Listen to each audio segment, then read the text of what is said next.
బడ్జెట్లో తెలంగాణకు అన్యాయం జరిగిందని మంత్రి శ్రీధర్ బాబు ఆగ్రహాన్ని వ్యక్తం చేశారు. బడ్జెట్లో ఎక్కడా తెలంగాణ ఊసేలేదని మండిపడ్డారు. ఎన్నిసార్లు ప్రధాని మోదీతో పాటు కేంద్ర పెద్దల్ని కలిసి విన్నవించినా అన్యాయం జరిగిందని ఆవేదన వ్యక్తం చేశారు. ఏపీకి నిధులు కేటాయించడాన్ని తాము వ్యతిరేకించడం లేదన్నారు. దేశంలో తెలంగాణ భాగం కాదా అని ప్రశ్నించారు. ఇవాళ తెలంగాణను ఎందుకు మర్చిపోయారో ప్రజలకు సమాధానం చెప్పాలని శ్రీధర్ బాబు ఘాటుగా విమర్శించారు.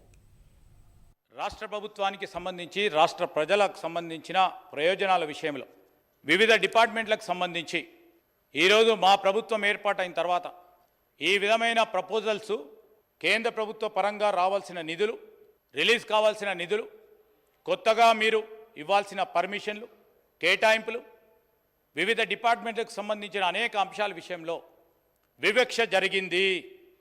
ఆ వివక్ష పూర్తి స్థాయిలో పస్ఫుటంగా నిన్న కేంద్ర ప్రభుత్వం ప్రవేశపెట్టిన బడ్జెట్లో కనబడ్డది. మేము అడుగుతా ఉన్నాం అధ్యక్ష, ఆ ప్రభుత్వం ఆంధ్రప్రదేశ్ రాష్ట్రానికి ఇచ్చిన ప్రజలు ఒకప్పుడు మనకు సంబంధించిన సోదరులు సోదరిమల్లే ఈరోజు కూడా వారికి ఎందుకు ఇచ్చామని అడుగుతలేం.